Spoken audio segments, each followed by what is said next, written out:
আসসালামু আলাইকুম রহমতুল্লাহ। দেশ ও দেশের বাইরে যে যেখান থেকে ভিডিও দেখছেন সবাইকে আন্তরিক প্রীতি ও শুভেচ্ছা।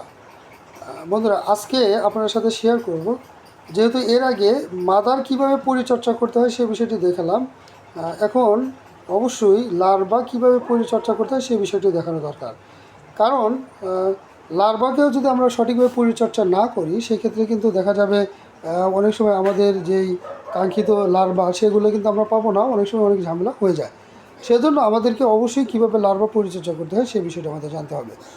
প্রথমত দেখেন এখানে, অর্থাৎ খাবারে যখন বীজটা বেশি হয়ে যাবে, মল যখন খুব বেশি হয়ে যাবে, তখন যত দ্রুত এই মলগুলো এখানে চালনি দিয়ে ছেঁকে মলগুলো ফেলে দিয়ে নতুন ভুসি দেওয়া দরকার।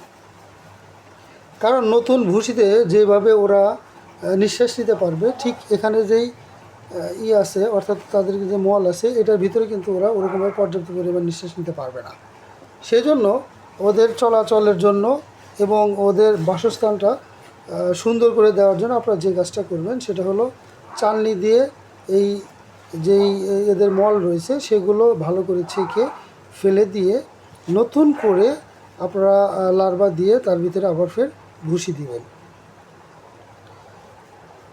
এভাবে অর্থাৎ যতগুলো ক্যারেটি থাকবে, যতগুলো লার্ভা থাকবে সবগুলোই এরকমভাবে করবেন। যেমন এখানে ওরা কিন্তু এখানে থাকতেছে না, ওরা হলো যখন আলাদা যে জায়গা সেই জায়গায় থাকতেছে।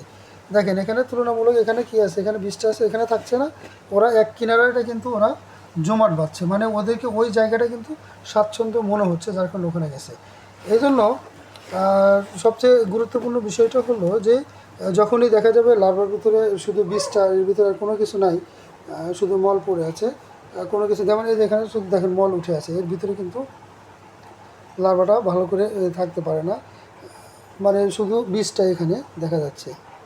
হ্যাঁ, তখন এরকম যখন হবে তখন এইগুলো ভালো করে চালনি দিয়ে ছেঁকে এরপরে আপনারা এর ভিতরে আবার ভুসি দিয়ে তারপরে এর ভিতরে খাবার দিবেন এবং এইভাবে পরিচর্যা করবেন।